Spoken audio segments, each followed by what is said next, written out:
चढ़ावत बेटी कुछो ना बुझाई धिया दान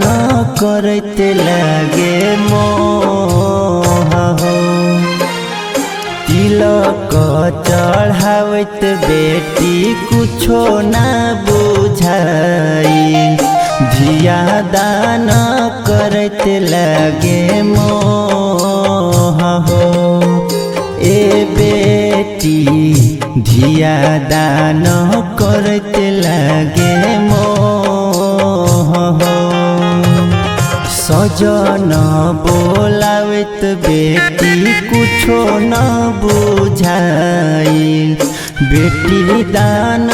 करत फट करे जहो सजन बोलावत बेटी कुछो न बुझाई बेटी दान करत फट करे जहो ए बेटी धिया दान